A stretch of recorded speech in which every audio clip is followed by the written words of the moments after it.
crew members are sitting in the 4 seats, but underneath them is where they can place cargo, which is what they're utilizing the spacecraft for today. But if we needed to, we could place 3 more seats in that cargo area and fit 3 more passengers there. The seats are made of carbon fiber and will be customized, or they are customized for any crew member flying on board. So their suits, as well as the seats, are a little customized to each of the crew members flying. Now, the control panel is centered between the pilot and the commander's seats and consists of 3 touchscreen displays, which we were seeing just moments ago. And this allows the crew to operate the vehicle and fly it manually if needed, but mostly they use them for monitoring on the flight uphill to the space station, as well as right now you could see them monitoring on those display screens as they're making their way back down to Earth. And right now we have a little bit over a minute to go until the deorbit burn begins. So we're continuing to stand by for confirmation of that deorbit burn, and we'll provide updates once it is in progress. Following the deorbit burn, again, that is a 17.5-minute burn. There will be a few activities in rapid succession. So we'll have the claw separation, the trunk separation. We'll have a little bit of a loss of signal entry. Then we'll reacquire that signal after about 7 minutes. And then right before splashdown, we'll see those drogue and main parachutes deploy. And then we'll have splashdown off the coast of San Diego, California. Less than 55 minutes until we have that splashdown. So really ramping up here and getting excited for bringing our Crew-10 astronauts home. Yeah, and again, you can follow along with the timeline, again, on the bottom center of your screen. That's the approximate time to splashdown of the Crew-10 members. And again, as we've been mentioning, they are just monitoring. They have been coasting for a bit since yesterday evening, but now we're coming up to all the dynamic events that they're still going to be, following along and not really having to make any manual calls, but there's going to be a lot of dynamic events that they'll need to know what's happening because they're inside of the spacecraft, they're strapped into their seats, they can't really see what's going on outside of the vehicle, so they're going to be monitoring on those display screens that we were talking about earlier. And so we do have confirmation that the deorbit burn has begun. Again, this burn is expected to last about 17.5 minutes. In the right-hand bottom corner of your screen, you can actually see the thruster firings as they take place. And as mentioned earlier, for these operations, NASA and SpaceX closely coordinate with the United States Coast Guard to establish a safety zone to ensure public safety and for the safety of those involved in the recovery operations, as well as the crew on board the returning spacecraft. Multiple notes are issued to mariners in advance of and during recovery operations, and the Coast Guard patrol boats are deployed to discourage boaters from entering the splashdown zones. We want to continue to stress to the public the need to respect the safety zone. Recovering a spacecraft from the water is a hazardous operation, and any other boats interfering increases risk to the astronauts in Dragon, the teams working to recover them from the water, and the safety of those that come too close. For the safety of the crew and your safety, we'd recommend you continue to sit back and watch as we bring you live views of the astronauts' homecoming today. Exactly. Safety is our #1 priority. And as I mentioned earlier, this deorbit burn is the last time that those 4 bulkhead thrusters on top of Dragon will fire. Dragon Endurance has not yet entered the Earth's atmosphere, but this deorbit burn is what will line the vehicle up and put it on its final trajectory to the landing site off the coast of San Diego, California. Right now, Anne, Nicole, Takuya, and Kirill are using their screens to monitor the burn duration, Draco thruster firings, and trajectory details like entry angle, spacecraft perigee, and how much distance remains until deorbit burn termination. Dragon, again, is flying itself, so all the crew has to do is stay strapped into their seats and keep an eye on how their journey is progressing. And we are now about 2 minutes into that deorbit burn, about 15.5 minutes to go. Things continuing to go as expected, and we'll continue to provide updates on that burn and duration as it happens.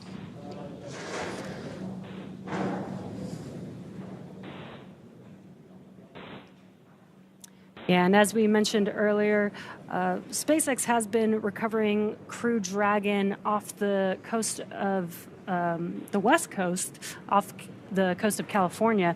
And today is NASA's first crew coming home back to the West Coast. Now, previously, NASA did do recovery operations off the West Coast, but with our NASA crew with SpaceX, we have been recovering the crew off of the East Coast previously until today. Crew-10 will be the first off of California. Yes, it'll be an exciting milestone. And also, if you compare it a little bit to other spacecraft recoveries like Soyuz, which actually lands on land, SpaceX is a little bit unique in that aspect where we recover it in the water. So the recovery operations and things that have to happen are a little bit different. So currently aboard the International Space Station is Expedition 73. So a few days ago, there was actually a change of command ceremony where NASA astronaut Takuya Onishi handed over command to Roscosmos cosmonauts. And after departing the International Space Station yesterday, they went from 11 people on board to 7 people. So during that Crew-11, Crew-10 handover period after Crew-11 arrived on August 2nd, there was a few days of handover to get Crew-11 up to speed on space station operations and everything they needed to know before Crew-10 departed yesterday. Again, that departure taking place at 3:15 p.m. Pacific, 6:15 p.m. Eastern. So now the crew size has gone back down to 7, which is pretty standard now, except for when we have those handover periods. And we're not expecting any new crew arrivals again until the next Soyuz mission, which will be towards the end of the year. And that will also be when Expedition 74 kicks off. And also on board the International Space Station as part of Expedition 73 are NASA astronauts Johnny Kim, along with the newly arrived Zena Cardman and Mike Fink. There's also JAXA, or Japan Aerospace Exploration Agency astronaut Kimiya Yui, who is also part of Crew-11, along with Roscosmos cosmonauts Sergei Ryzhikov, Alexei Zubritsky, and the newly arrived Oleg Platonov, who was also aboard Crew-11 last week. It's quite a few crew members on the space station. I do think that it's pretty cool that we've had presence on the laboratory for the last 25 years, and we're continuing that. Even with just 7 people, there's so much science and research that they can do while they're out in space. And if you think about it, there's been someone orbiting above your head for the last 25 years, which is truly incredible if you think about it. The deorbit burn is, of course, continuing to take place. It's a little over 5 minutes complete, so we have about 12 minutes to go before that deorbit burn is complete. Again, we're expecting it to last a total of 17 and a half minutes. Following deorbit and splashdown, Crew-10 will have spent 148 days in space, orbiting the Earth more than 2,300 times, traveling more than 62.7 million statute miles. The crew saw the arrival of 5 visiting vehicles since their arrival in March when they docked to the space station, and this included the Soyuz MS-27 spacecraft that carried NASA astronaut Johnny Kim to the station, SpaceX's 32nd commercial resupply mission, the 4th private astronaut flight, Axiom Mission 4, the Russian Progress 92 cargo spacecraft, and of course, the most recently, the arrival of the Dragon spacecraft carrying Crew-11.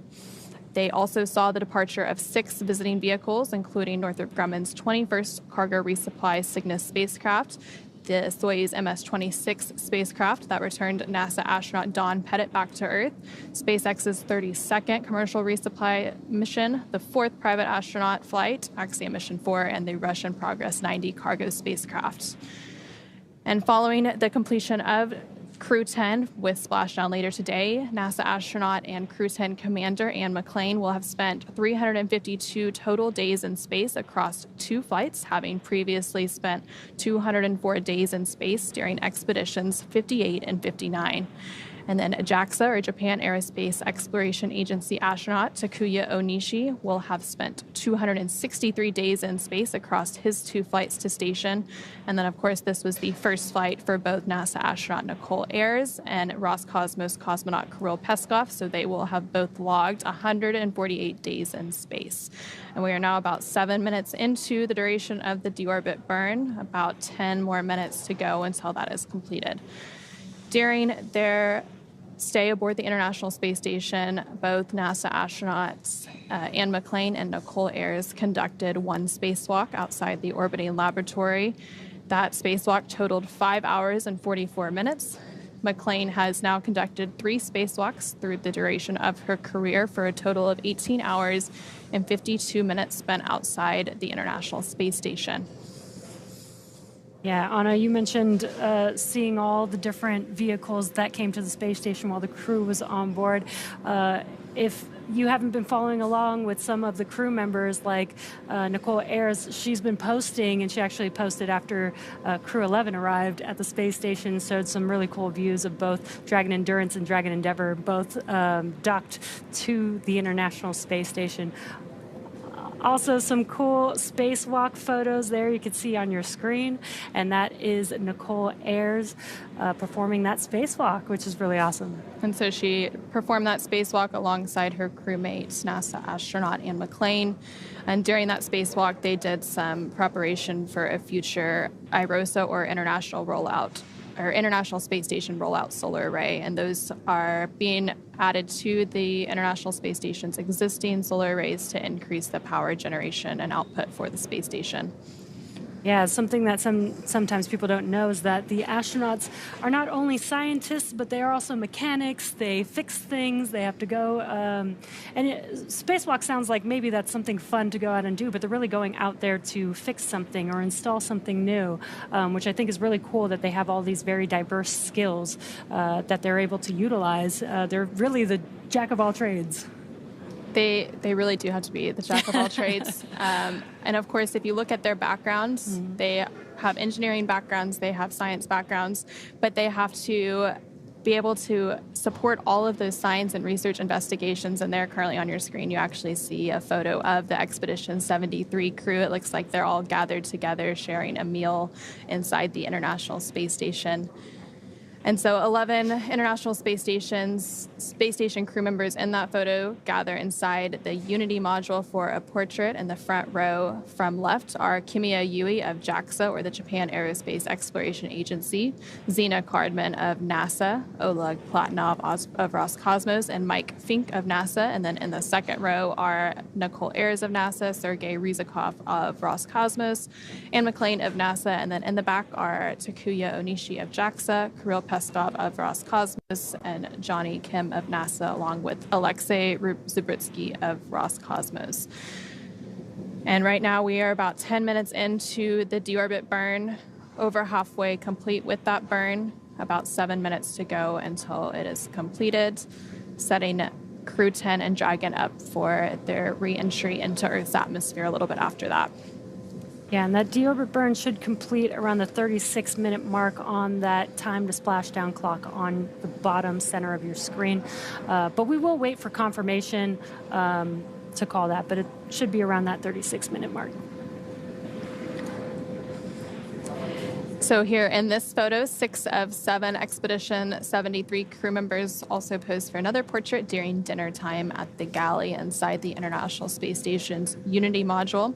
Clockwise from bottom are JAXA astronaut Takuya Onishi, NASA astronauts Anne McLean and Nicole Ayers, along with Roscosmos cosmonauts Sergei Ryzhikov, Kirill Peskov, and Alexei Zubritsky.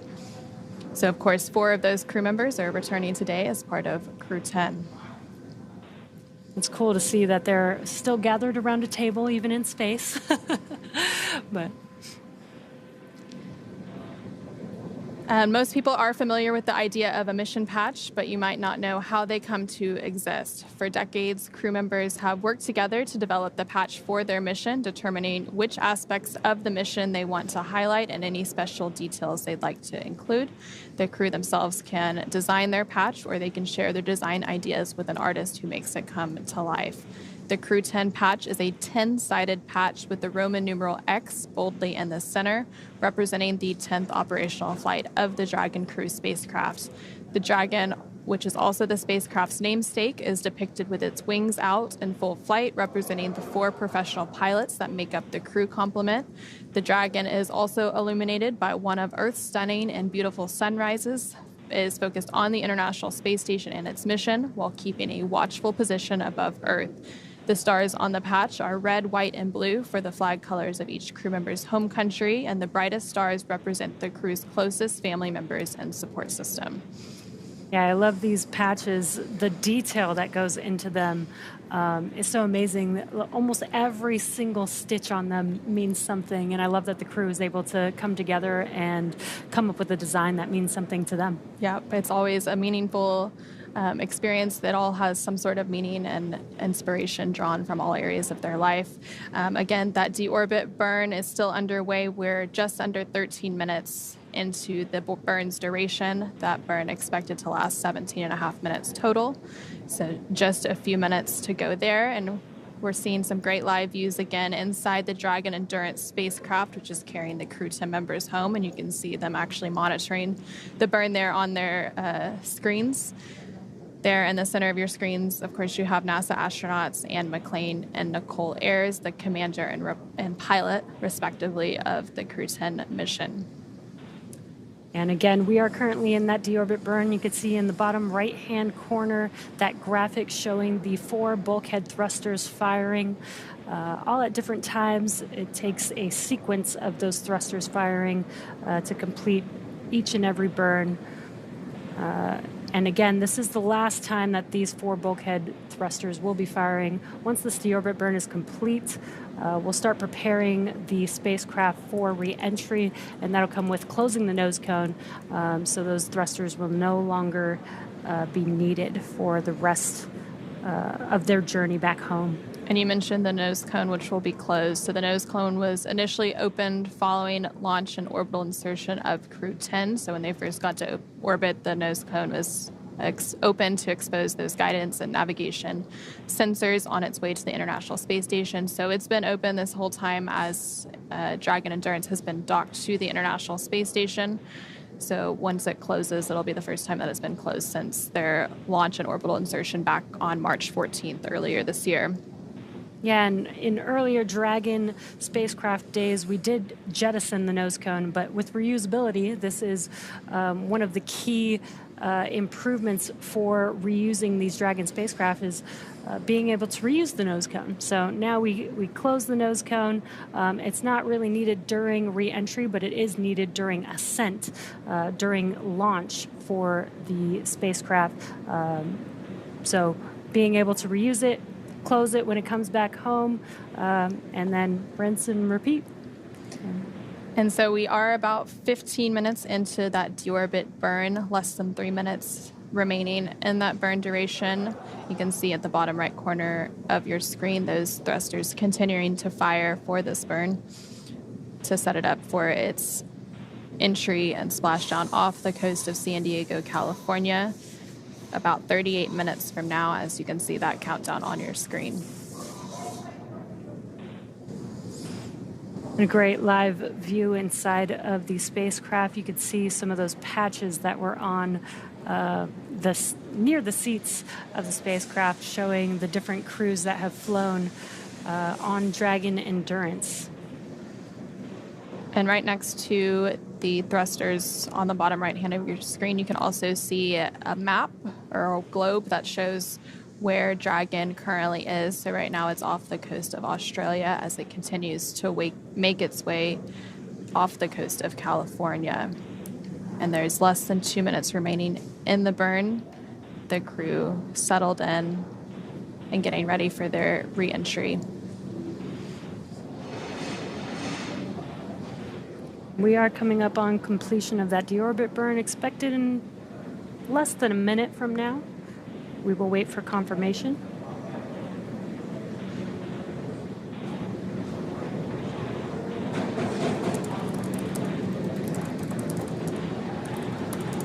And there you can see a good look in between NASA astronauts Anne McClain and Nicole Ayers over the shoulder as they monitor that burn on either side, the right and left screens. You can actually see those thrusters firing on their screens as well. And in the center, you can see a map of their trajectory to head off the coast of California for their splashdown near San Diego.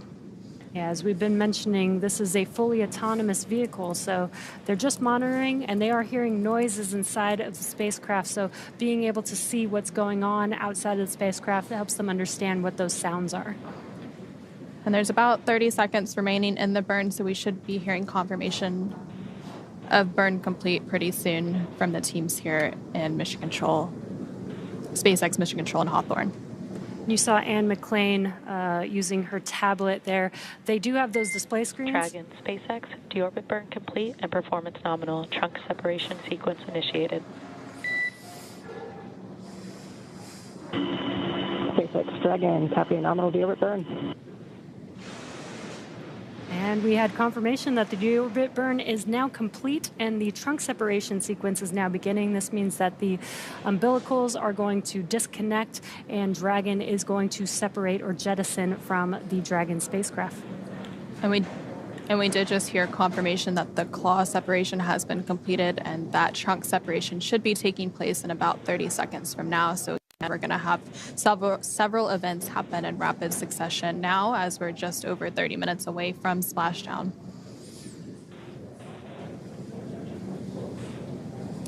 And I was mentioning you were seeing Anne McLean use her tablets. They have the displays inside of Dragon to monitor the vehicle, but they have those tablets to follow along with very specific procedures. Dragon, SpaceX, nominal trunk jettison. SpaceX Dragon, copies nominal trunk jettison. We see entry prep. And great news, we just heard confirmation of trunk separation. So far, telemetry is looking good. The nitrox system is primed for cabin and suit cooling, and the heat shield is now exposed and ready for atmospheric reentry. So the trunk has now served its purpose by gathering energy from the sun through its solar cells and converting that to battery power. And since we have separated the trunk, Dragon can't generate any more new power, but they don't need it since we're coming home and Dragon has stored enough battery power to be able to make its way home. And we are now hearing that the nose cone is starting to close, so that is currently underway. Yeah, exactly. Dragon is now closing that nose cone to protect the forward hatch for re-entry. Now, once it's closed, it will be locked by a set of hooks. And in the background, Dragon is currently inhibiting those forward bulkhead Draco thrusters that we just used to complete that deorbit burn, ensuring it's safe to latch the nose cone shut for re-entry. And here's a great live view of that nose cone coming closed. And the nose cone is over 25% closed so far, so happening pretty quickly. Also, the Dragon spacecraft has initiated the nitrox suit purge. This will help keep the Crew-10 astronauts cool and comfortable during re-entry, which is coming up in about 20 minutes. At this point, the crew are using their screens, as you saw a few minutes ago, to monitor the locking of the nose cone. And that nose cone is now about 50% closed and continuing to close. And of course, then we'll have the hooks to fully close it. Yeah, that nitrox is going to be very important because during re-entry, the outside of the vehicle gets really, really hot, about 3,000 degrees Fahrenheit. So keeping the crew cool throughout that period is going to be very important. We are expecting that nose cone to be completely closed in about 2 minutes from now at 8:02 a.m. Pacific, 11:02 a.m. Eastern. So we're continuing to monitor the progress of that nose cone closure. And again, you're seeing great live view of the nose cone closing. That camera on the nose cone actually showing it in progress.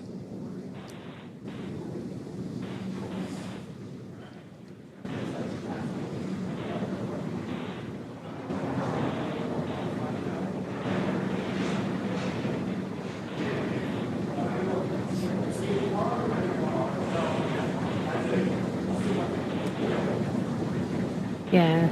And as Anna mentioned, this is a view looking forward on the spacecraft as that nose cone is coming closed. And we're getting closer and closer as the screen gets a little bit darker there to that nose cone closure. And it's almost fully closed at this point. And then after that happens, it'll just have to be hard mated. They'll reattach those hooks. And it'll be all set up and ready for re-entry now that we've had the trunk jettison and the claw separation and the nose cone almost fully closed. Of course, that deorbit burn also completed about 10 minutes ago as well. And we did just hear confirmation that the nose cone has been fully closed, so that process is now complete. And as we begin the second half of entry, Dragon is now beginning to inject cooled nitrox into the air, being delivered to the suits worn by Anne, Nicole, Takuya, and Kirill. Again, this is what will allow the crew to remain comfortable while external temperatures reach that 3,500 degrees Fahrenheit. And the heat shield is pointing forward, leading Dragon to the landing site. Again, that splashdown site targeted off the coast of San Diego, California. And speaking of that heat shield, Dragon's primary heat shield is comprised of Pika 3.0, which stands for Phenolic Impregnated Carbon Ablator.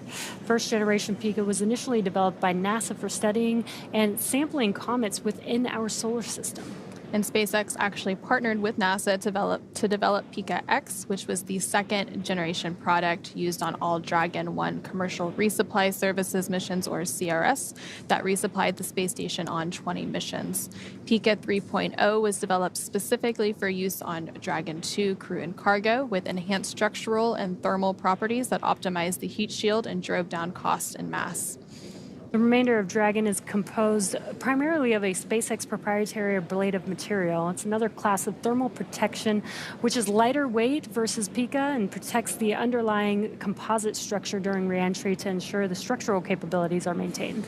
And while Dragon will experience temperatures well over 3,500 degrees Fahrenheit during peak reentry conditions, the characteristics of the TPS, or the thermal protection systems, coupled with the ECLIS, or environmental control and life support system, in the pressurized interior of Dragon, will ensure that Crew-10 stay cool and comfortable during all phases of reentry through splashdown.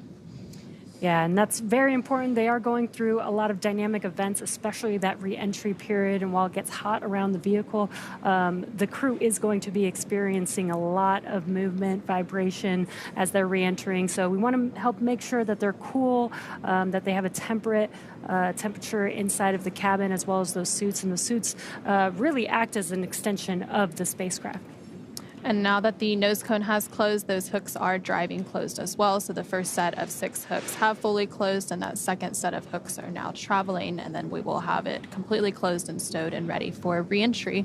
Again, we are less than 30 minutes away from the targeted splashdown, about 28 and a half minutes until that splashdown, targeted for 8:33 a.m. Pacific, 11:33 a.m. Eastern, off the coast of San Diego, California. And after Dragon Endurance has re-entered the Earth's atmosphere, a series of parachutes will deploy to slow the crew's descent. First will be the 2 drogue chutes, followed by the 4 main parachutes to guide Dragon to its first contact with Earth since launching back in March of this year. Dragon will automatically deploy these parachutes when different pressure and positioning sensors on the spacecraft detect that they are at the right speed and altitude. And the vehicle velocity at the time of the drogue deploy is approximately 350 miles per hour, and they deploy at about 18,000 feet. Vehicle velocity at the main parachute deploy is approximately 119 miles per hour, and they deploy when the spacecraft is about 6,500 feet. And then at the time of splashdown, the vehicle velocity will have slowed down to approximately 16 miles per hour. The highest G loads the crew will experience during reentry is approximately 3 to 5 Gs. Yeah, it's pretty incredible how well those parachutes work. Those drogue parachutes are really important.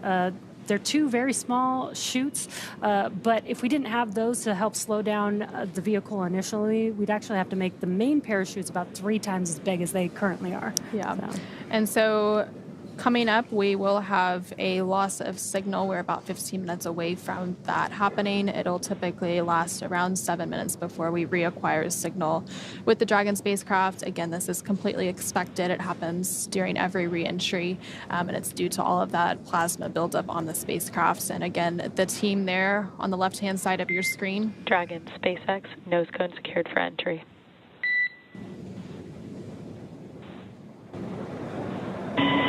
SpaceX Dragon copies.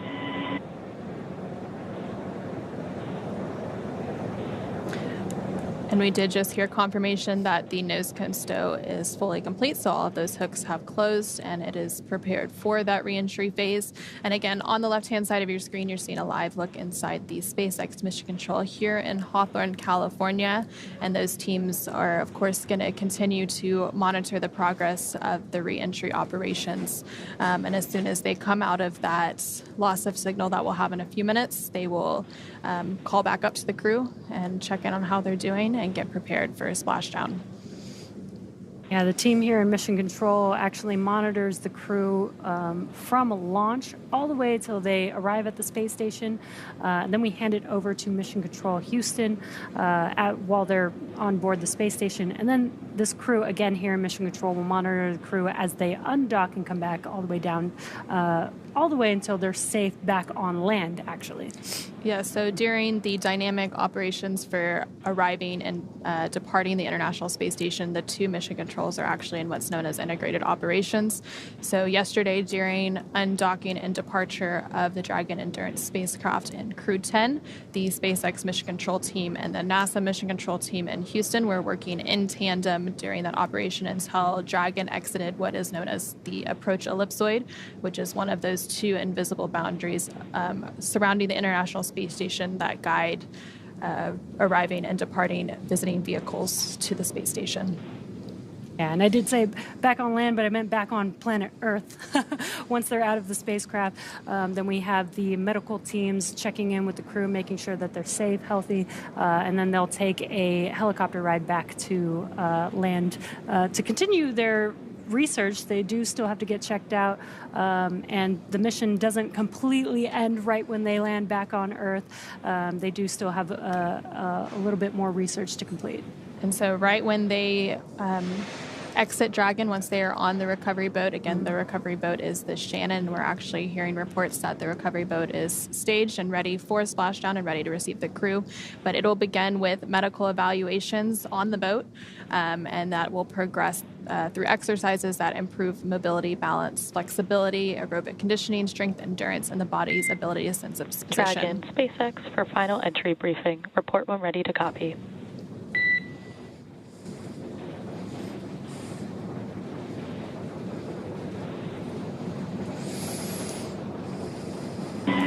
SpaceX Dragon, we're ready to copy. Dragon, I have no deltas to the previously briefed times. Predicted comm blackout starting at 1520 Zulu and ending at 1527 Zulu. How copy?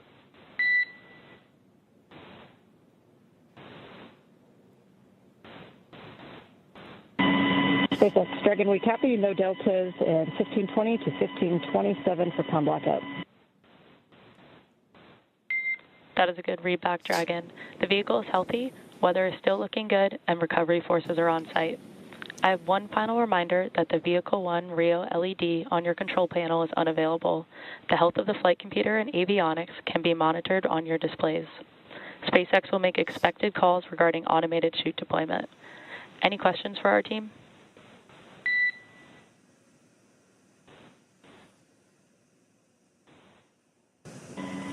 SpaceX Dragon, Crew-10 has no questions.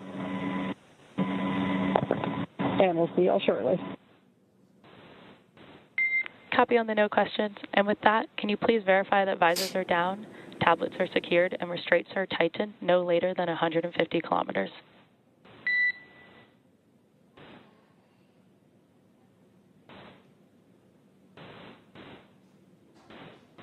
Copy, will do.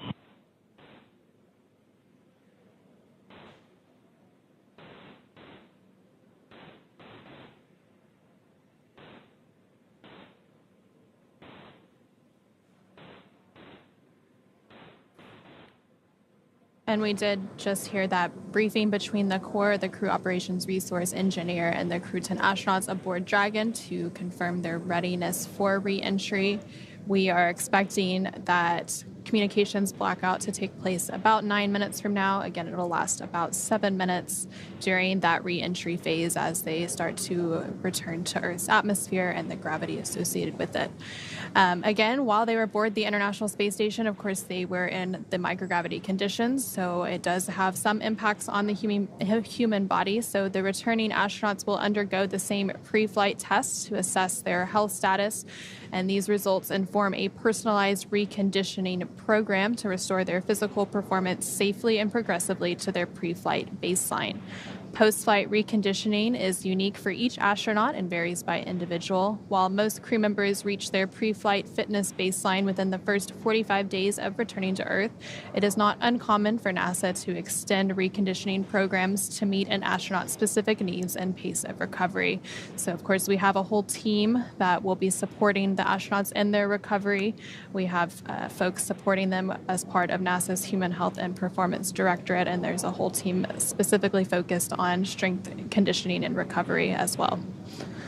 And so during their mission, Crew-10 contributed to more than 200 unique scientific experiments across about 600 hours of science and research and technology demonstrations during their stay aboard the orbiting laboratory. One of those experiments was the rhodium plant life experiment, and this investigation studies how radiation and gravity environments at different orbital altitudes affect plant growth by comparing Crew-10 data with plants flown aboard the Polaris Dawn mission, which flew deeper into space. Studies have shown microgravity affects growth rates, and a better understanding of the mechanisms behind this could improve plant growth techniques in space and on Earth. As mentioned earlier, NASA astronauts Anne McClain and Nicole Ayers also conducted a spacewalk to upgrade the International Space Station's power generation systems. The duo installed hardware to support an IROSA, or International Space Station Rollout Solar Array, which are more compact and produce more power than the station's original arrays. The IROSAs were first demonstrated aboard the orbiting laboratory in June 2017, and 8 have been installed to augment the power available for scientific research and other activities. During their mission, Crew-10 also used the International Space Station's Space Automated Bioproduct Laboratory to process samples for a study of microgravity's effects on the protein yield of microalgae. These organisms are highly nutritious, producing amino acids, fatty acids, B vitamins, iron, and fiber. The microalgae could provide sustainable meat and dairy alternatives during long-duration space missions. It also could be used to make biofuels and bioactive compounds and medicines in space and on Earth. And the International Space Station, of course, orbits more than 250 miles above Earth, giving astronauts a unique view. SpaceX Dragon. Tablets are secured, restraints are tightened, visors are down, crew is ready for entry. SpaceX copies. Crew are configured for entry. We are 5 minutes until predicted comm blackout. See you on the other side at 1527 Zulu.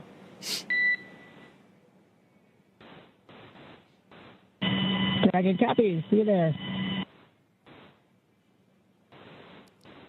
And there we did just hear some additional communications between the core here in SpaceX Mission Control in Hawthorne and the Crew-10 astronauts aboard the Dragon Endurance spacecraft, confirming that their visors are down on their re-entry suits and they're preparing for the re-entry and splashdown activities to come. We are expecting that communications blackout in less than 5 minutes from now, as we target that splashdown in just about 18 minutes from now at 8:33 a.m. Pacific, 11:33 a.m. Eastern off the coast of San Diego, California. So again, a little bit about the science that the crew had been conducting during their 5 months aboard the orbiting laboratory. As the International Space Station orbits more than 250 miles above Earth, it gives astronauts a unique view of their home planet, where they can photograph familiar places and interesting phenomena. While passing over a stormy night, NASA astronaut Nicole Ayers captured images of simultaneous lightning bursts at the top of 2 thunderstorms. Scientists used instruments installed on the space station to study lightning and other weather conditions in Earth's upper atmosphere. This research helps protect communication systems and aircraft while improving atmospheric models and weather predictions. And you can see a view of that photo there just on your screen. It's quite beautiful. And we're about 4 minutes away from that communications blackout. Another one of the experiments that the crew contributed to was the Apex 12 investigation, which examines how space radiation affects telomere activity in Thale crest plants. Telomeres, which are repetitive DNA sequences that protect the ends of chromosomes, become shorter each time a cell divides and indicate cell aging. The Apex 12 investigation could clarify the role of telomeres in aging and diseases and help scientists equip plants and other organisms for the stress of long-duration spaceflight. And to round it all out, one of the other experiments they conducted was using a fluorescent microscope known as ELVIS, which captures the motion of microscopic algae and bacteria in 3D, a new capability aboard the International Space Station. The technology could be helpful in various applications in space and on Earth, such as monitoring water quality and detecting potentially infectious organisms.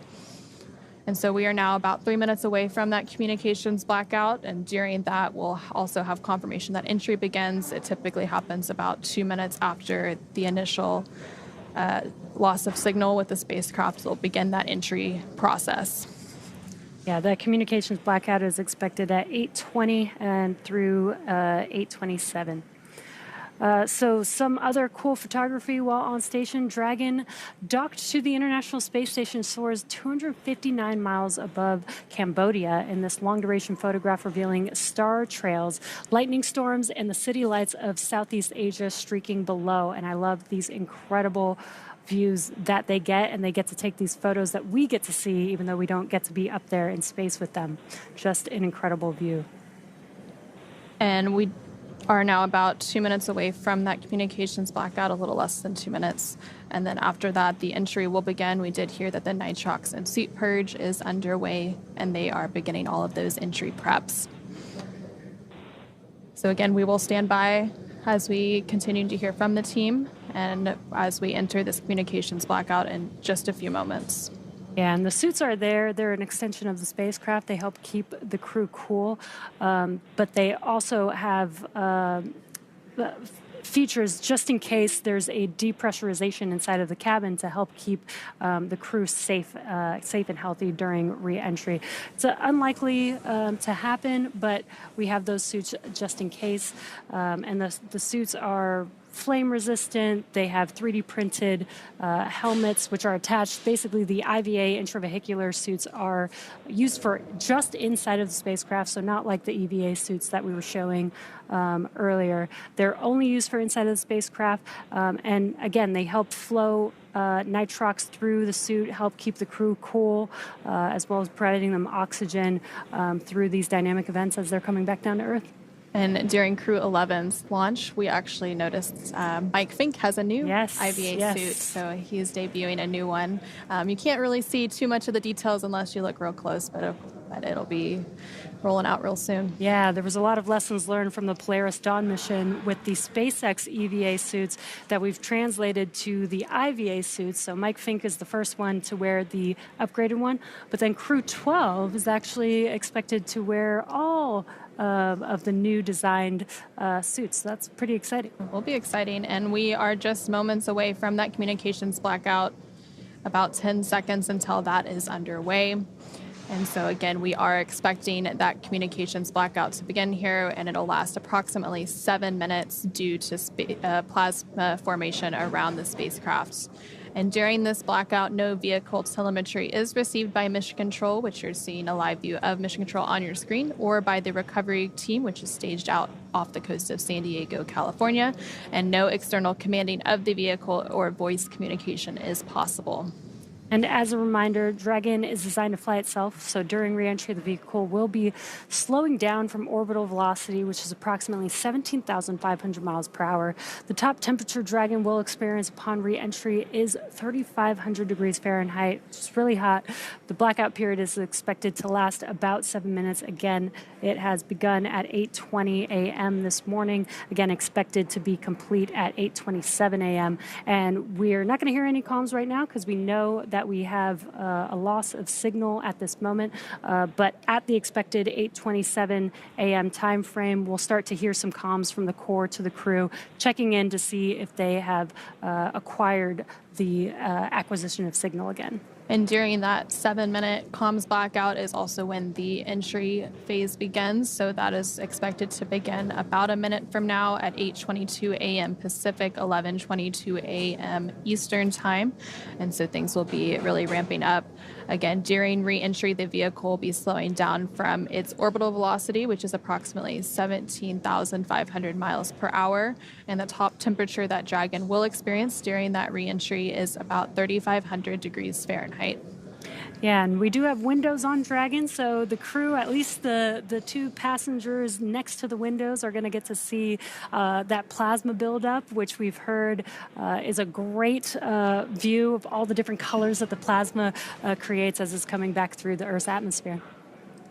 And so on the bottom left-hand side of your screen, you can actually see some of the vehicle data. So then once we have the signal reacquired, that will update a little bit. But before that re-entry, they were at an altitude of about 82.5 kilometers. So continuing to come back down, again, as the International Space Station itself. So when it was docked, it was at about 260 statute miles above Earth's atmosphere. And less than 11 minutes until splashdown of the Crew-10 crew. And again, they're currently in a blackout period, so we're not going to have any visuals. We're not going to have any comms for a few more minutes. We're about 2 minutes into the blackout period, about 5 minutes left. And during or right after that splashdown, a lot of things will happen in rapid succession. So it takes about 45 minutes from splashdown until the boat is fully onto the recovery boat, the Shannon, which is staged out in San Diego, California. And then after it is hoisted up onto the boat, the hatch will be opened and we will welcome Crew-10 back aboard the boat, and they will begin those medical checkouts and evaluations before they are flown back to shore off the coast of California, and then from there they will be prepared to fly back to Houston and begin their full recovery and be greeted by friends and family. And so we're now a little over 3 minutes into the communications blackout, about 4 minutes to go. The vehicle should be experiencing that entry phase right about now. Once we have that communications back, we'll have those initial comm checks. And about 2 minutes after we reacquire that signal, we do expect the drogue parachutes to deploy, followed in rapid succession by the main parachutes deploying. Again, that will slow the vehicle down even further to about 16 miles per hour at the time of splashdown. Again, we are less than 10 minutes away from that targeted splashdown, expecting it around 8:33 a.m. Pacific, 11:33 a.m. Eastern. And the really cool part about the Dragon spacecraft is we're actually utilizing the Earth's atmosphere, that re-entry, to help slow the velocity of the vehicle significantly from 17,500 miles per hour down to about 350 miles per hour is when the drogue parachutes will deploy. And then after the main chutes are deployed, by the time that the vehicle splashes down onto the water, it's about 16 miles per hour. So really, really slow compared to how fast they've been moving for the last 5 months. And then once they splash down, it's pretty quick. Those initial 2 fast boats will get out there within moments, a minute or two after splashdown, and they will conduct those initial safety checks. So they will screen for hypergol and make sure everything is okay for the recovery teams to approach. Some of the teams will also then get onto the spacecraft and begin safing it and prepare it to lift up onto the boat. And other teams will be working on the parachutes and gathering those up. Again, we are about 2 minutes away from the expected acquisition of signal. That initial loss of signal took place about 5 minutes ago during that re-entry phase as a result of all the plasma buildup. Again, it's completely expected, and it happens during every re-entry of a spacecraft from its journey in space. Again, Crew-10 is returning after an about 5-month science and research mission aboard the International Space Station. They initially launched aboard a Falcon 9 rocket off the out at Kennedy Space Center in Florida on March 14th, and then docked shortly after that to the International Space Station. They spent 5 months doing all of that science and research. and then they undocked yesterday at 3:15 p.m. Pacific, 6:15 p.m. Eastern Time to set them up for today's re-entry and splashdown. And we are expecting that acquisition of signal to take place about 90 seconds from now, so a little bit more than a minute to go until we hear those call-ups from the core to the crew to check back in with them, and less than 7 minutes to go until we have splashdown. Yeah, it's getting very exciting here. I'm sure the crew is very excited to make it back home to planet Earth. And there on your screen on the bottom left, you can actually see the telemetry catching back up. You see them getting very close to the coast of California. Dragon, SpaceX, comm check. SpaceX Dragon, we have you loud and clear. I have you the same, Dragon. Expect automated chute deployment. Dragon copies. And so we did just hear that call up from the core, the crew operations resource engineer here in SpaceX Mission Control, to the Crew-10 astronauts currently aboard Dragon. Confirmation that we have reacquired signal with the Dragon spacecraft, and you can see that the speed is rapidly slowing down as it begins its final phase, and we will have confirmation of those parachutes deploy in just a few moments. Yeah, you can also see the altitude in the bottom left-hand corner. You can see it getting closer and closer back down to Earth. GPS converge. Expect nominal altitude for drogue chute deployment.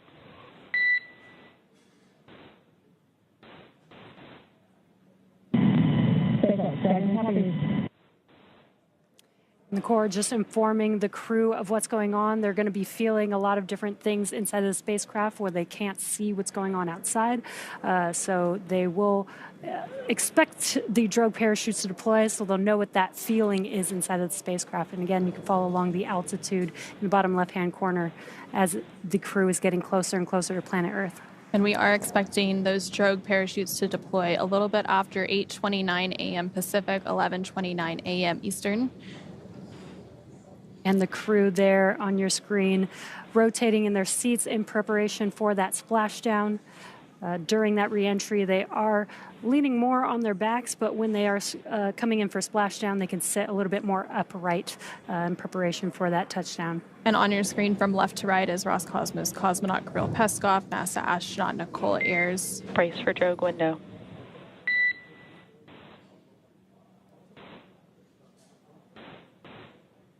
NASA astronaut Anne McClain and JAXA astronaut Takuya Onishi. Again, they are getting prepared for that drogue deploy, which should be happening in just a few moments from now. Again, we expect that a little bit after 8:29 a.m. Pacific, 11:29 a.m. Eastern, and it will be followed shortly thereafter by the main parachutes deploying. And there you're seeing a live look as from the recovery team, a helicopter that has a camera tracking the spacecraft during its reentry.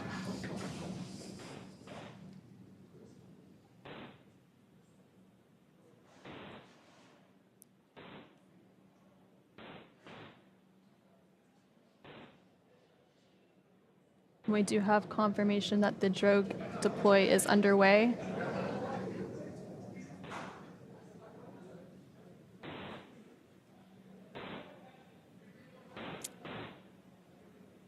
There are those two drogue Visual chutes. and two healthy drogues. Copy healthy drogues. Copy healthy drogues. And a great live view from the spacecraft itself, seeing those two healthy drogues deployed. And the spacecraft has now slowed down to less than 200 kilometers per hour, and it is now just over 2 kilometers above the water as it prepares for splashdown, and we should have that main parachute deploy in just a few moments to continue slowing the spacecraft down to about 16 miles per hour at the time of splashdown. There's the main chutes deployed. They're going to open up here shortly. Main chute descent rate nominal. And we do have confirmation and a visual Dragon view. copies. Dragon copies. 1,000 meters. 1,000 meters. And We copy 1,000 meters. And there's a great look of the Dragon Endurance spacecraft as it makes its way to its splashdown site off the coast of California under those 4 main parachutes that have now deployed and about 900 meters away from the water SpaceX surface. Dragon, 800 meters. SpaceX Dragon, 800 meters. 800 meters. Crew monitoring their altitude as they make their way to splashdown. I love these daytime views that we get. We don't always get to pick the time when the crew splashes down, but it's awesome when we have a great morning and a clear view watching as the Dragon Endurance spacecraft carrying Crew-10 is... SpaceX Dragon, 600 meters. SpaceX Dragon, 600 meters. I copy 600 meters. Crew just 600 meters away from splashdown. And just over a minute away from that targeted splashdown time, again expected around 8:33 a.m. Pacific, 11:33 a.m. Eastern. Now about 500 meters away from the surface of the water. And slowed down to about 35 kilometers per hour. Again, it'll continue to slow down. SpaceX Dragon, 400 meters. SpaceX Dragon, 400 meters. Splashdown. Brace for splashdown. SpaceX copies 400 meters and crew are braced for splashdown. And we just saw an incredible view there of the Dragon as it re-entered under some cloud cover. And we should be regaining some of those live views from the recovery zone momentarily as it gets resituated to capture the return. The spacecraft is now about 200 meters above the ocean and it has slowed down to about 30 kilometers per hour. Again, it will continue to slow down until about 16 kilometers per hour.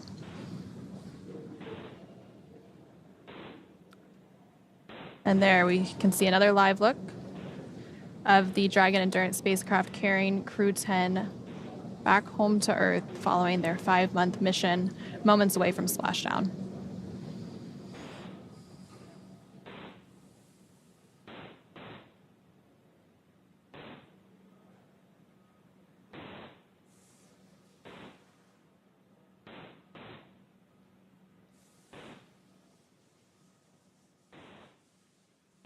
SpaceX Dragon, splashdown. SpaceX Dragon, happy splashdown.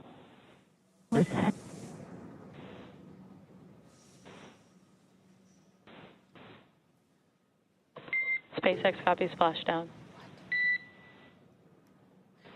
And we did just hear that confirmation of splashdown. The view that you're seeing on your screen is a little bit delayed, which is why we don't have that visual confirmation yet, but we do have that verbal confirmation between the crew and the Corps that they have successfully splashed down, and Dragon Endurance has now returned home.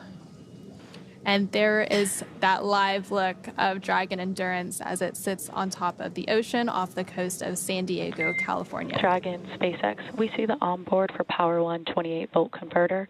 No crew action required at this time. Stand by for more words. Dragon copies, no crew action on the caution. Dragon copies, no crew action on the caution. Dragon Endurance has now returned home, and NASA astronauts Anne McClain, Nicole Ayers, JAXA astronaut Takuya Onishi, And SpaceX Dragon for step 1.2. And SpaceX Dragon for step 1.2. 4 fired. 800, we see 4 fired. and Dragon, we see the same.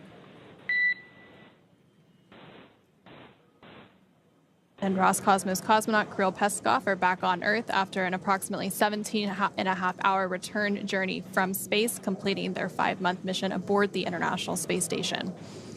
The SpaceX recovery ship and team has been waiting for Dragon splashdown, and they will now start to make their way to the splashdown location. The teams have been ready and waiting about 3 nautical miles away, so it's going to take them about 30 minutes to make their way to Anne, Nicole, Takuya, and Kirill inside of Dragon. And so we did have splashdown happen on time at 8:33 a.m. Pacific, 11:33 a.m. Eastern off the coast of San Diego, California. And so we are eagerly awaiting that recovery. There are a few steps that take place before the crew can exit the spacecraft. First, those fast boats will go out to the recovery location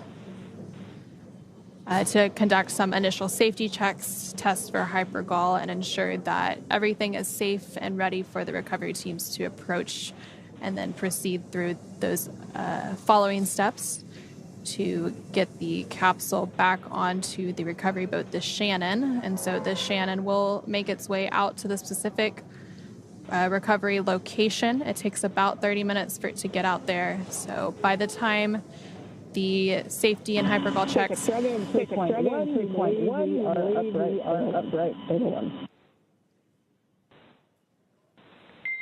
We copy Stable 1. On behalf of SpaceX, welcome home. 50 system safety verifications are in progress. I will report back when recovery personnel are en route. SpaceX Dragon from the entire Crew-10. Thank you for that flight. Truly an honor of a lifetime. That last 20 minutes. I think 20 minutes. I think it was a carnival ride. We get in the back of the line and we go again. Thanks for the safe landing. We'll see you shortly.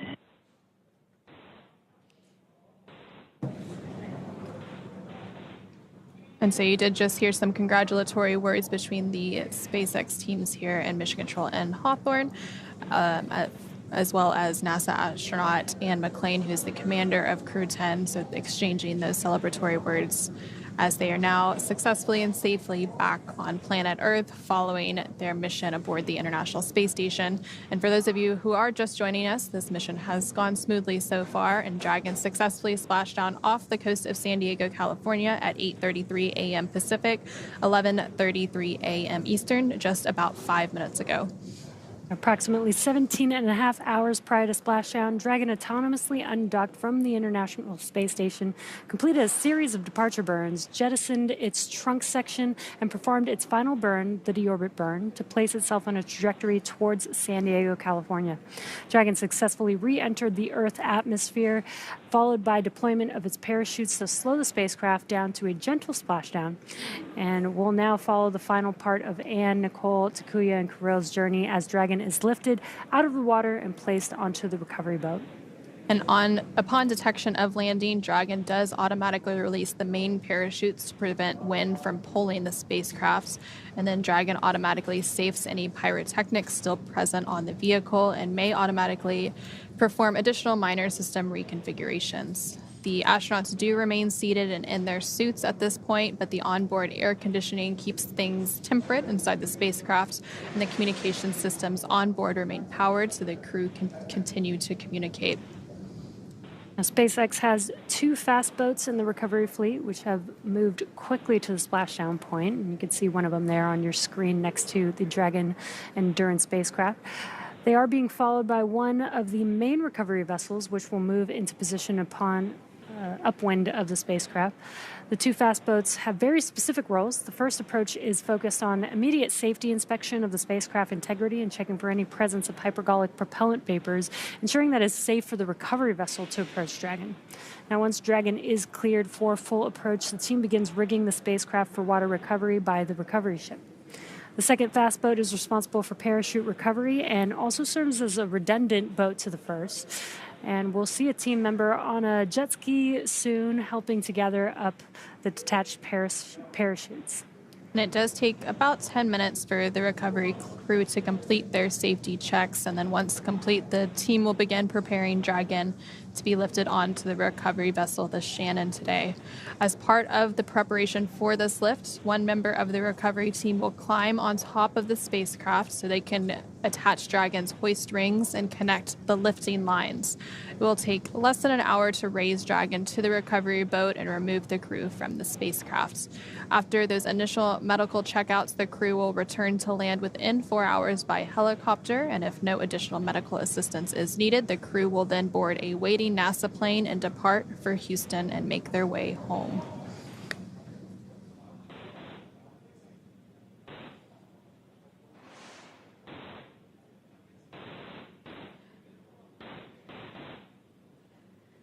And so just about 7 minutes ago, Dragon Endurance did return home, and NASA astronauts Anne McClain, Nicole Ayers, along with JAXA astronaut Takuya Onishin and Roscosmos cosmonaut Kirill Peskov, are back on Earth after an approximately 17.5-hour journey from space. SpaceX recovery ship and team has been waiting for Dragon Splashdown, and they're now currently making their way to the Splashdown location. The teams have been ready and waiting. Dragon, SpaceX, we are go for recovery personnel to approach the capsule. Expect fast boats alongside in about 1 minute. Copy 1 minute. Copy 1 minute. Thanks. You guys are on it. Thanks.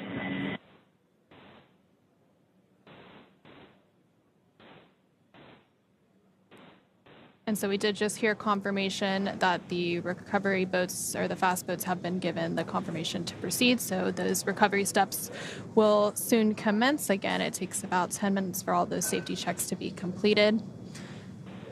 And we actually have a team member out on the recovery boat who we will be hearing from momentarily to get her perspective.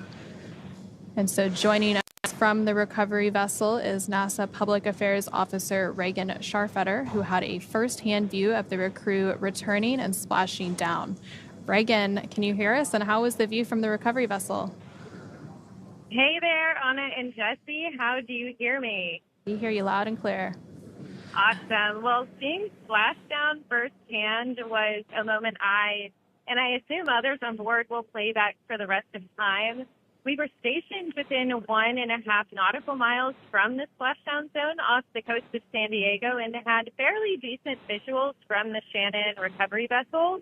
The cloud ceiling is actually higher than originally forecasted at around 1,100 feet, which gave us a little more room to see the Dragon spacecraft coming in on this misty morning. Even with these cloudy skies, though, we were able to witness the 4 white and orange main parachutes before Endurance descended down into the Pacific Ocean. And now we're just eagerly awaiting our Crew-10 members to join us on the ship very soon. That's very exciting, Reagan. I'm so happy that you have that firsthand perspective. You mentioned the cloud cover a little bit, but overall, how have the landing conditions been from your perspective? The landing conditions were nominal this morning and within limits in regard to sea state, winds, and cloud ceiling. There was also some excitement earlier on board when we spotted not only whales, but also a pot of dolphins and a shark out on our starboard side. Currently, it's about 66 degrees out with 5-mile-per-hour winds and what has been described as a pretty mild sea for the ship, but what could be more of a rougher ride for the capsule itself.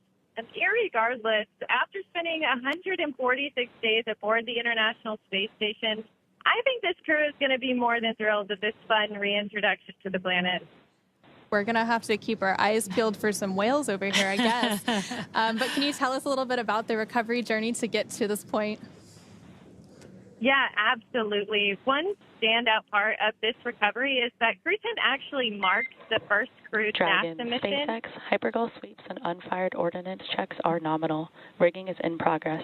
Approximately 5 minutes until capsule lift. We have flight surgeons standing by. Please confirm crew are ready for PMC. Copy 5 minutes. Copy 5 minutes. Alert, cruise.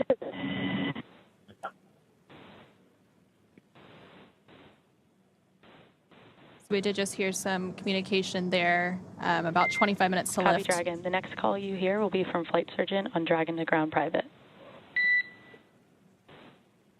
Dragon copies.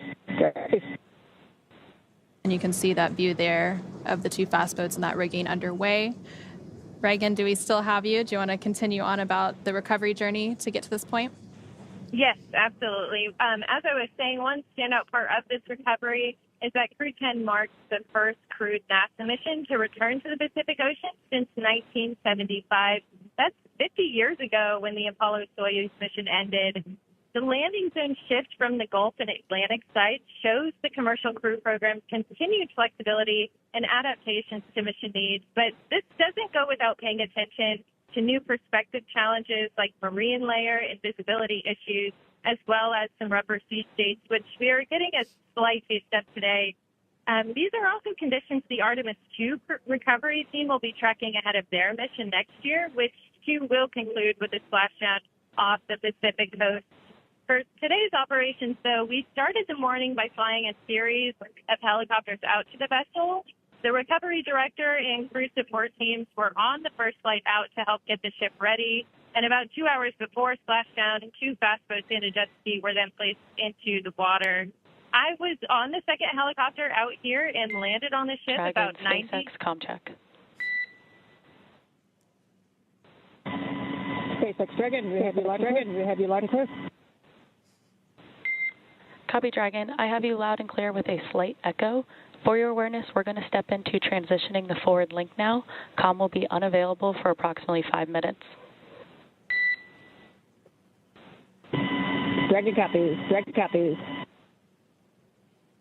And we did just hear those comm checks, and we have heard that the crew has reported that they're feeling well following their splashdown. Reagan, go ahead and tell us about your helicopter ride out to the recovery zone. Yes, as I was saying, I was on the second helicopter out here and landed on the ship about 90 minutes before splash. And I just have to say, I have never seen an execution quite like this before. Teams have been working nonstop across various disciplines all week in lockstep with each other, just making sure that every detail was in place for Crew-10's successful return. That's incredible, Reagan. So what's next for retrieving the crew? Up next, Endurance will be hoisted onto the vessel and pulled toward the egress platform on Dragon Nest at the aft end of the ship. Safety checks will then be performed before opening the side hatch to ensure there are no hypergolic vapors present. And once confirmed, NASA and SpaceX medical personnel will assist the crew out of the capsule one by one. Once the crew exits the capsule, they'll undergo medical evaluations in the med bay, and soon after that, they'll board the first helicopter out, head to the airport, and then take a NASA plane back to Houston to begin their post-flight activities. I will say, as a first-timer out here, it's important to mention that seeing a spacecraft-shaped comet shoot down from the sky has just been an incredible joy to experience. And I know I can speak for the rest of the ship when I say that it's even more exciting to be able to welcome home Anne, Nicole, Jakuya, and Kirill. In the meantime, though, we'll keep you updated every step of the way out here. And with that, I will send it back to you guys out in Hawthorne. Thank you so much, Reagan. It's incredible to hear your point of view and your perspective from the recovery ship, the Shannon, an invaluable point of view to have for today's broadcast. Towards the end of Reagan's comments, she did actually mention the Dragon Nest, where Dragon will be hoisted up onto, and you can see a little bit of a live view there on the edge of your screen. So that is where Dragon will lift up onto once it's ready. And then once it's safely there, we'll actually move inward a little bit. And then from there, the hatches will be opened and the crew will be extracted out. During the extraction of the crew, they are typically assisted, and that's completely normal. And that's completely normal during these operations. Again, they have been in the microgravity environment for about 5 months. And so some reconditioning needs to take place to reacclimate themselves to Earth's gravity.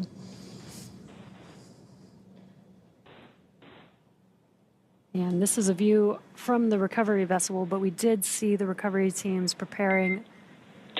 Dragon, SpaceX, forward link transition complete, comm check.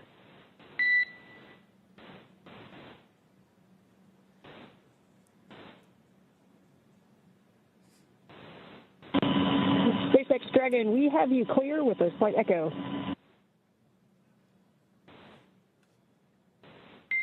Dragon, we have you the same without an echo.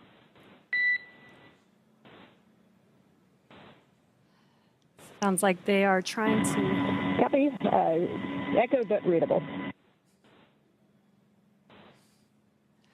Trying to update the comms link, as we did hear an echo from the Crew-10 crew as they were talking to the core.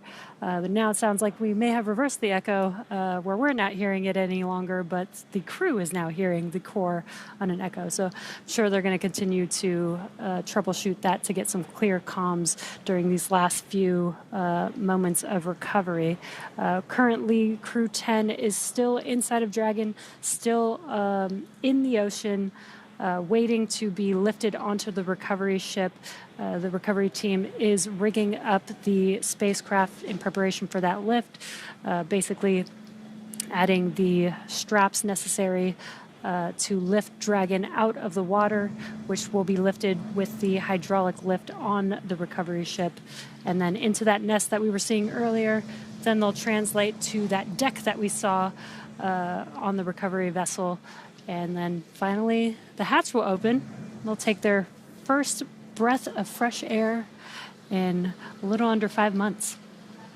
And so you are seeing a live look inside the SpaceX Mission Control here in Hawthorne. As soon as we have good views of the recovery again, we will, of course, share those with you. Sometimes the cameras and the equipment out there just has to be restationed to get some better views during these recovery operations. So again, the crew did splash down aboard the Dragon Endurance spacecraft at 8:33 a.m. Pacific, 11:33 a.m. Eastern, a little under 20 minutes ago. And so it does take about 30 minutes until the recovery ship fully arrives out there, and that's also around the time that that rigging of the Dragon capsule will be complete.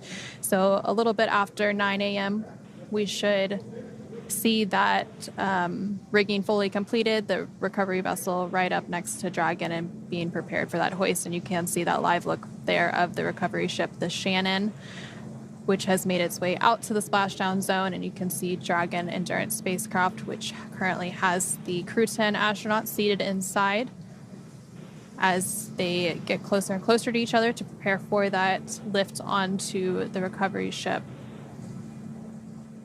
And again, this splashdown took place off the coast of San Diego, California today. It was the first West Coast splashdown and recovery of a NASA crew, and the last crewed recovery for a SpaceX mission was Axiom Mission 4 just last month.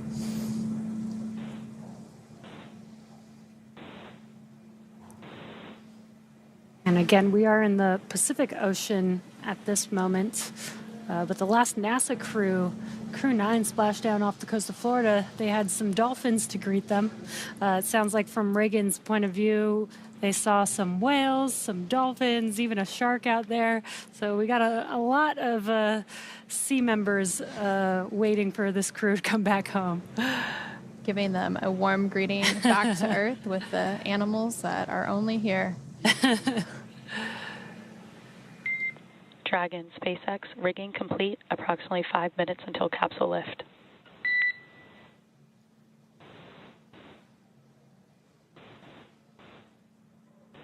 SpaceX Dragon came in broken and did not catch the second half. I understand rigging is complete. 5 minutes until capsule lift.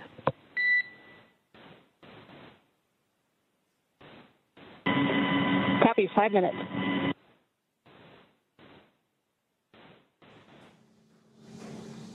And for those of you who are just joining us, the Crew-10 members comprise of NASA astronauts Anne McClain and Nicole Ayers, alongside JAXA astronaut Takuya Onishi and Roscosmos cosmonaut Kirill Peskov, safely splashed down off the coast of San Diego, California, about 20 minutes ago at 8:33 a.m.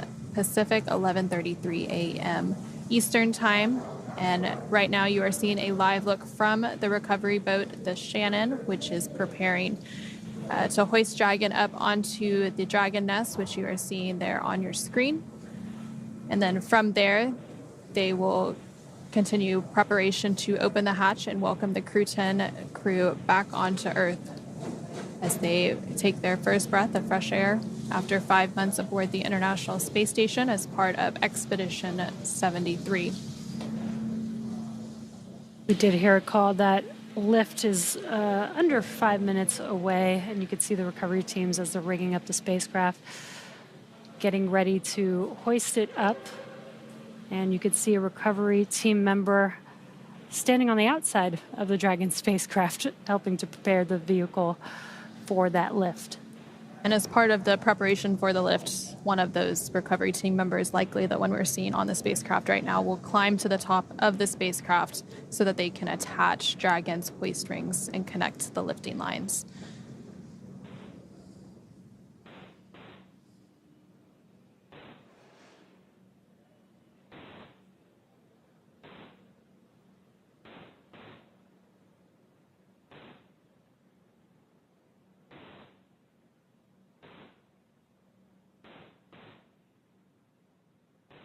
So recovering a spacecraft is a very complex operation.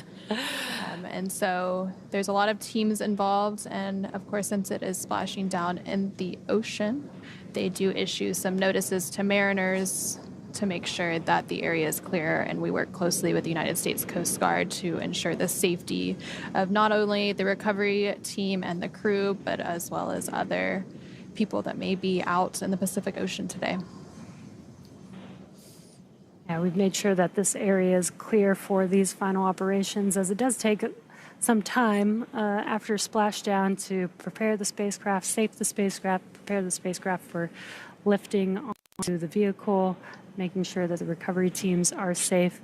Once they lift the spacecraft onto the deck or into that, what we call the Dragon's Nest on the recovery ship, they'll also continue to do some safety checks to make sure that the thrusters on the Dragon spacecraft don't have any more gases leaking from them, and then they'll cover those up. Again, continuing to prioritize safety first as we get the Crew-10 crew ready to exit or egress the Dragon spacecraft. And so that whole recovery process from splashdown to getting the crew out of the capsule takes less than an hour. So we should expect to see the crew and their smiling faces in hopefully about 30 minutes or less from now.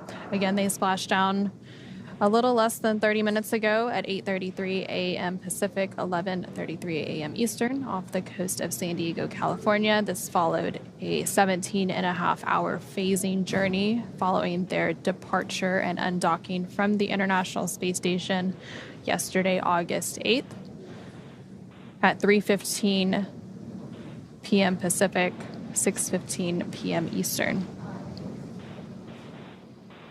And so you can see that line that is connected from the recovery ship onto Dragon as it tugs its way in, and that recovery crew member making its way to the top of the Dragon Endurance spacecraft. And again, that recovery member is up there as part of the preparation for the lifting of the spacecraft onto the recovery vessel. They are there so that they can physically attach. Brace for capsule lift. I still think that's one of the best jobs. Copy. Cruise brace.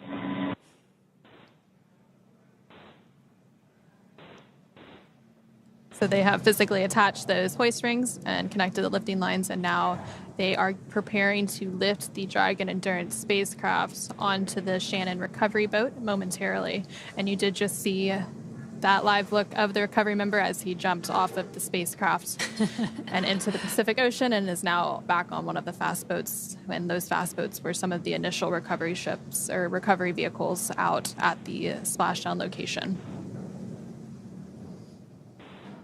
And again, we heard those comms to the crew, notifying them to prepare for the lift. Again, they can't see very much outside of the spacecraft, so knowing what operations are happening helps them understand what those moves that they're feeling are, so they know what to expect.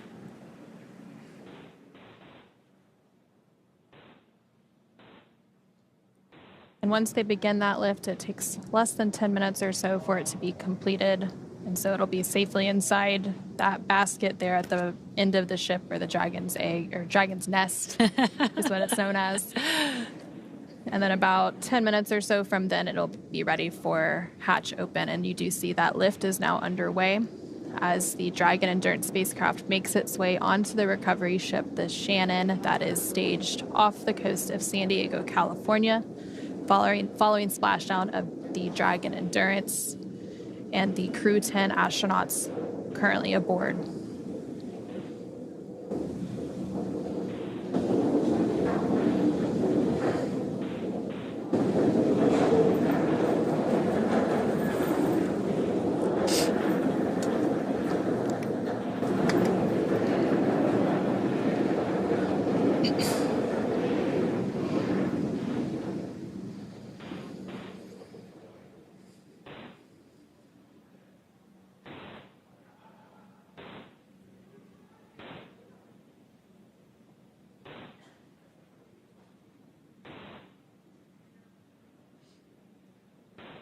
And as this is happening, the crew is still strapped in to their seats with the 5-point harnesses, and they'll remain strapped in through the translation of the spacecraft to the deck and until the medical officer actually greets them. Then they will begin to unbuckle themselves and start egressing the spacecraft.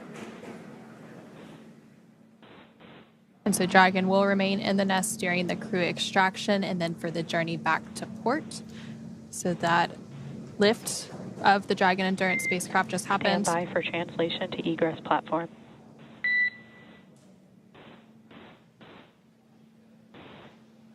Dragon copies. And so that lift of the Dragon Endurance spacecraft is now complete. You can see it there on your screen safely in the nest on the recovery ship. And so that translation to bring it forward and closer into the ship to then prepare to open the hatches will begin momentarily. You can see some of the crew member or the recovery members there doing their final inspections and safety checks of the spacecraft before they begin that translation. And then once that translation of the spacecraft is complete on the SpaceX recovery ship, the hatches will be opened.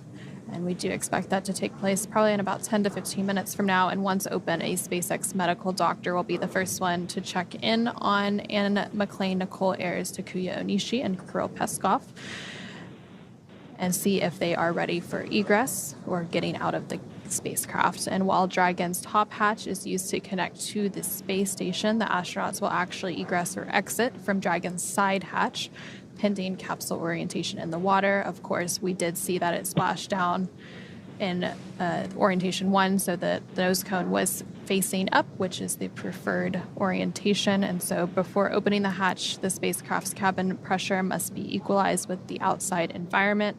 And then once the hatch is open, that will be the crew's first breath of fresh air since boarding their spacecraft at the start of their journey last March. Again, they lifted off from NASA's Kennedy Space Center in Florida on March 14th of this year.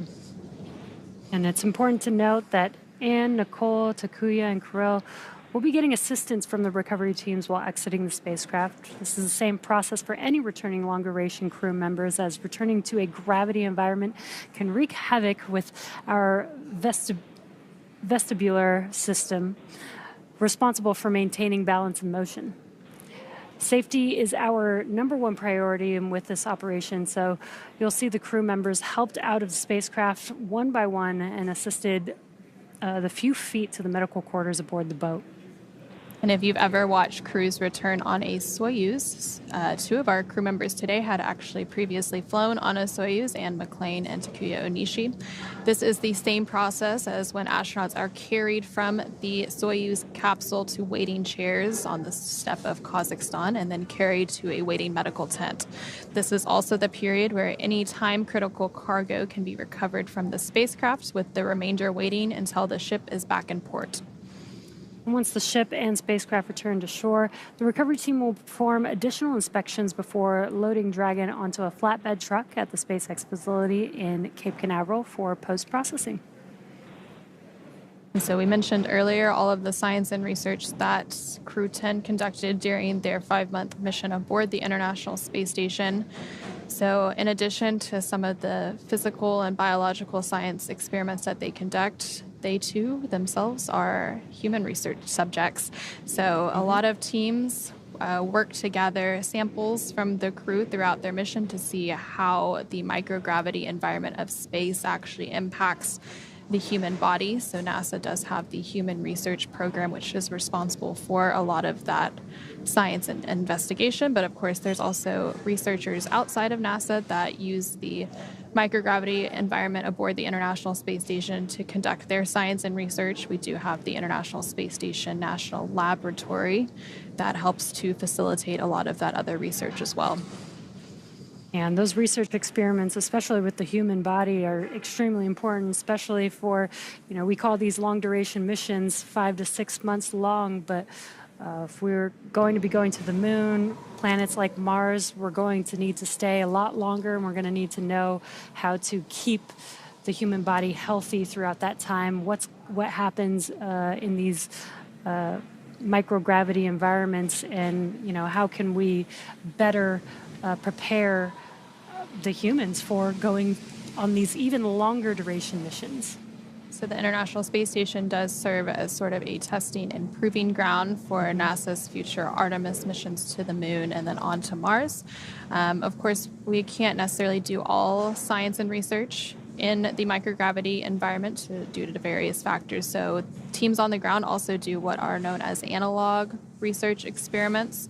Also, a lot of that is based out of our human research program. So one of those, known as the Human Exploration Research Analog, or HERA, does some isolation and confinement research inside of an analog setup that's supposed to simulate a spacecraft. Another one of those analogs is known as CHAPEA, or the Crew Health and Exploration Research Analog, which actually simulates a stay on the surface of Mars for about a year. So while this International Space Station does do a lot of great research, some of that research can also be done on the ground in preparation for those long-duration exploration missions to the moon and Mars.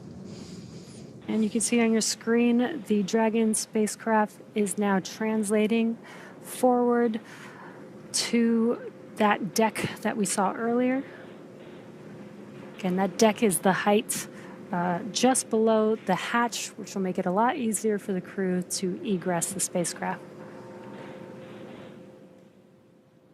And so right before that translation took place, a couple of the recovery team members did do some final safety checks of the spacecraft to ensure that it was safe and ready to go for additional people to approach the spacecraft and to begin those hatch open preparations and operations to get Crew-10 out of the spacecraft and back on Earth.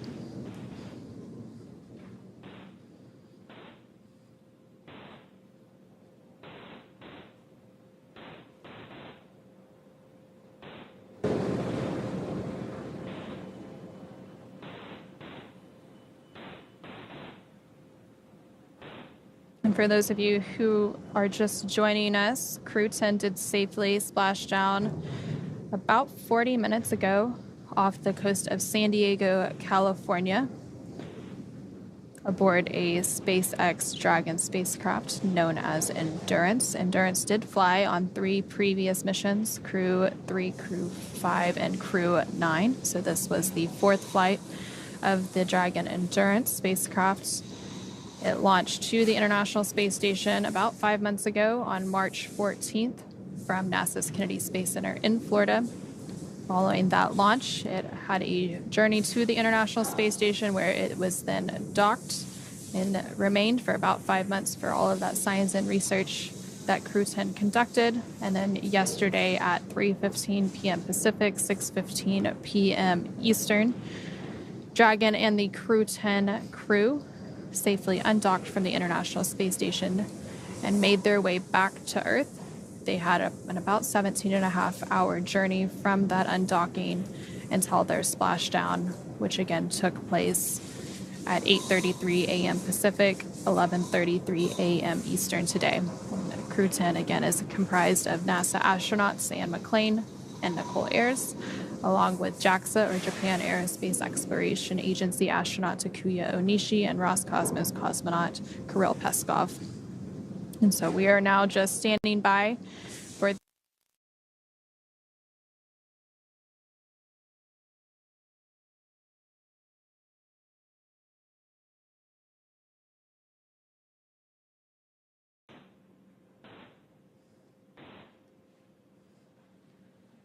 So that hatch on the Dragon Endurance spacecraft is now open, and teams are working to get Crew-10 out and back on Earth. Again, they will be initially checked out by a SpaceX medical director. You did just see him go in there a moment ago to make sure that they are feeling okay and are ready to egress or exit the spacecraft. We are also seeing the recovery crew install that hatch seal protection.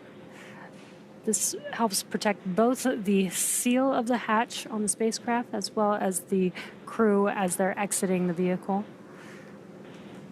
And so that hatch was officially opened at 9:10 a.m. Pacific, 12:10 p.m. Eastern Time. following a splashdown at 8:33 a.m. Pacific, 11:33 a.m. Eastern off the coast of San Diego, California. Again, they are doing some initial medical evaluations, and then they will be prepared to egress or exit the spacecraft and take their first breath of fresh air. Again, they will be assisted out of the spacecraft. That is completely normal. And then from there, they will go just a few steps and to do some additional medical checkouts. And then after the egress is finally complete and all 4 crew members are out of the spacecraft, they will take a helicopter back to dry land. And then from there in California, they will then board a NASA plane and make their way back home to Houston, Texas. You can see the recovery team again preparing for that egress or exiting the spacecraft. They are using some aids.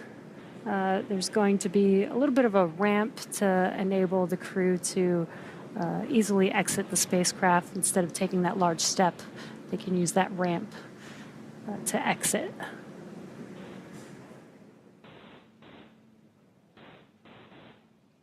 And recovering the crew is a bit of a joint operation. So we do have team members from NASA's Flight Operations Directorate out there, as well as NASA's Commercial Crew Program, and some flight surgeons from the NASA and international partners that will be prepared to retrieve and receive the crew following their egress or exit from the spacecraft. So it'll be nice to see some familiar faces, friendly faces, as they've worked with all of these teams in preparation for their space flight, and they will be greeting them upon their return.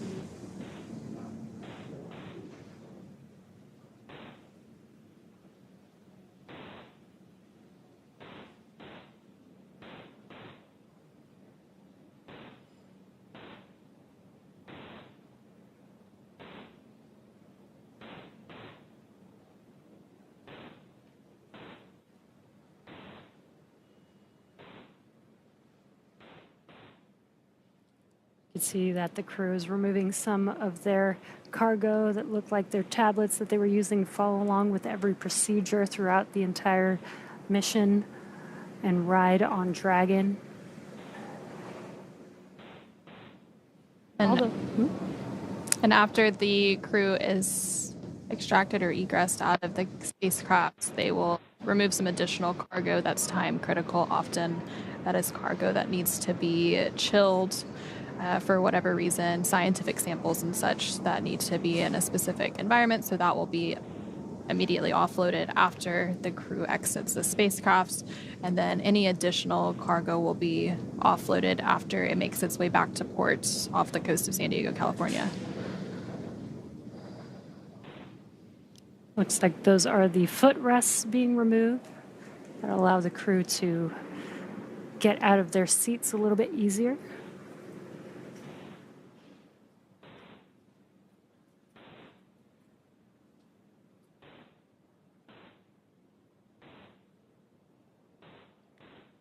You do see one of those beds or slides that they use to help extract the crew, so we should see some of that egress taking place momentarily.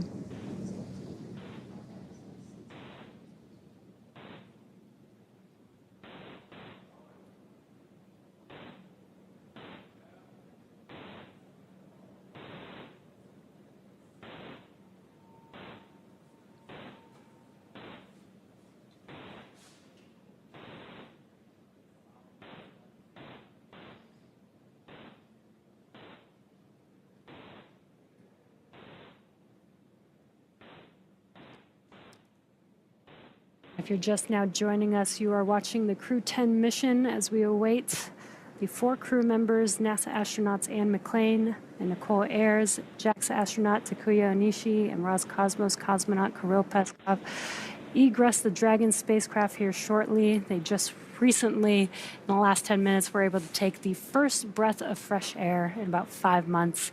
So we're excited to see them. stand with gravity for the first time in 5 months. And so they will likely be assisted, so we might not see the first steps, but they will be assisted out of the capsule. And it is important to note, since they were under the microgravity environment, their muscles, their bones, all of their systems haven't been exposed to Earth's gravity in over 5 months, which of course has some impacts on the human body, which is some of the important research that is done on the International Space Station to actually see how the human body is affected by the environment of outer space.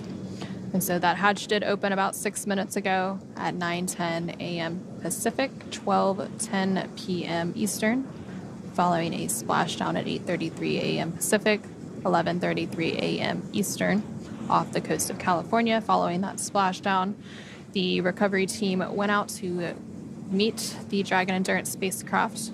First out were the 2 fast boats, which began some safety checks and also began to safe the spacecraft in preparation to be lifted onto the recovery vessel, the Shannon. And the Shannon did arrive to the splashdown location less than 30 minutes after splashdown to then lift the spacecraft up on board the Shannon, and now we're just awaiting the crew to exit or egress the spacecraft.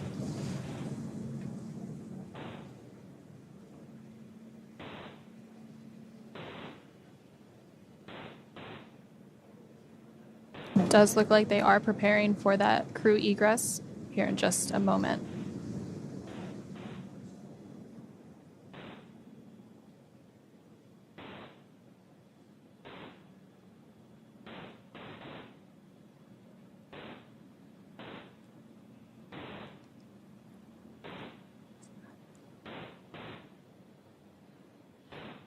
And the first Crew-10 crew member has now successfully egressed or exited the capsule. And that is NASA astronaut Anne McClain. She looks very excited to be back on Earth, given a arm pump. And the other 3 crew members should be following behind here shortly.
So just moments ago, we did have NASA astronaut Anne McClain make her way out of the Dragon Endurance spacecraft, and now we are just standing by for the egress or exit of the following 3 Crew-10 crew members to complete the recovery process.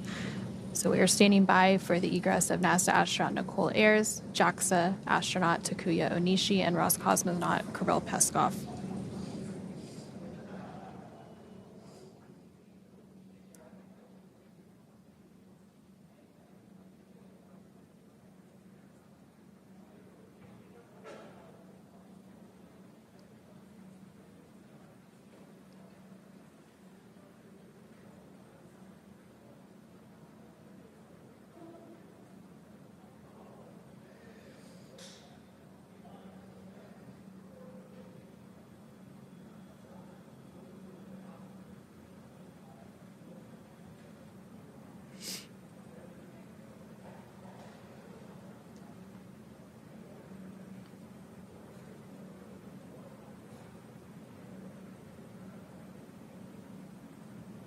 And the second Crew-10 crew member has successfully egressed the capsule, and that is NASA astronaut Nicole Ayers. So both NASA astronauts Anne McClain and Nicole Ayers have successfully egressed or exited the capsule. Anne McClain served as the Crew-10 commander, and Nicole Ayers served as the Crew-10 pilot for this mission. So the final two crew members that we are awaiting are JAXA astronaut Takuya Onishi and Roscosmos cosmonaut Kirill Peskov.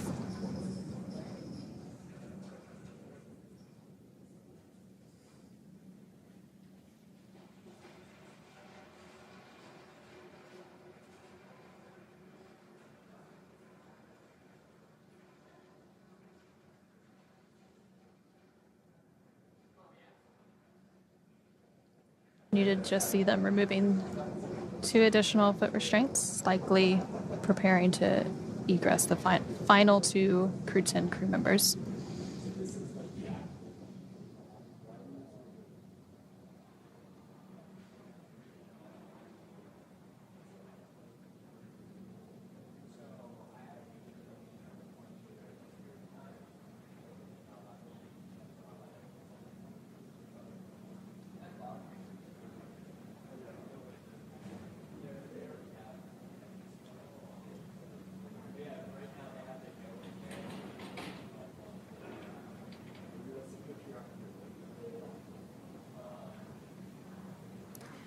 If you're just now joining us, NASA astronauts Anne McClain and Nicole Ayers have already egressed or exited the Dragon Endurance spacecraft.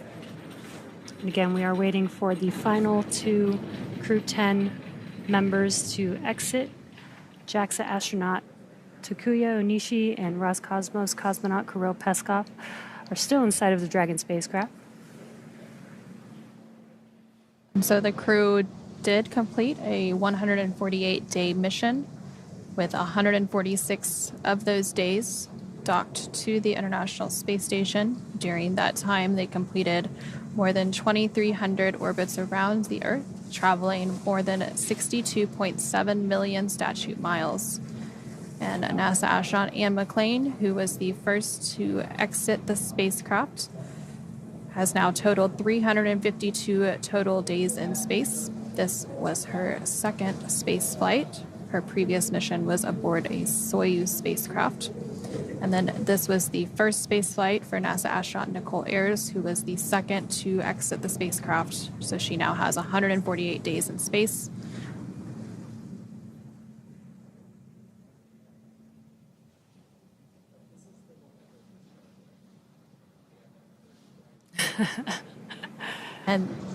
And we do now see JAXA astronaut Takuya Onishi has exited the spacecraft.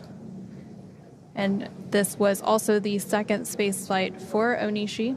So across his 2 missions, he has now totaled 263 days in space. So we are now just standing by for the final crew member of Crew-10 to make their way out of the spacecraft, and that is Roscosmos cosmonaut Kirill Peskov.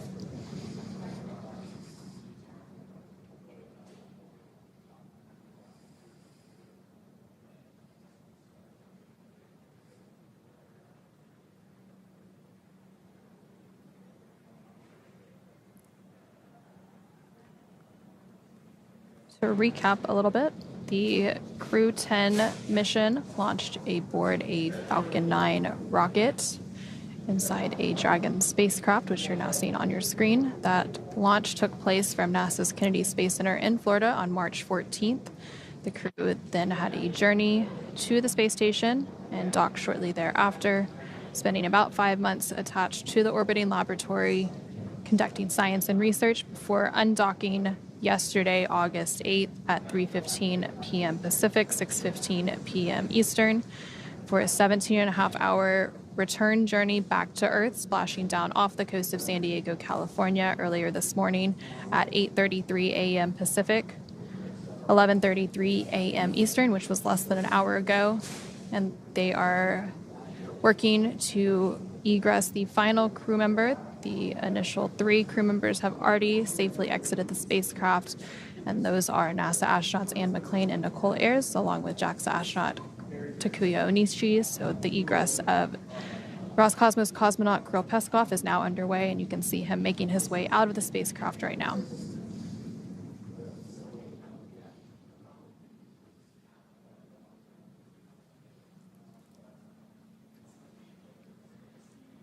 And there you have Roscosmos cosmonaut Kirill Peskov waving as he takes his final or initial steps on Earth.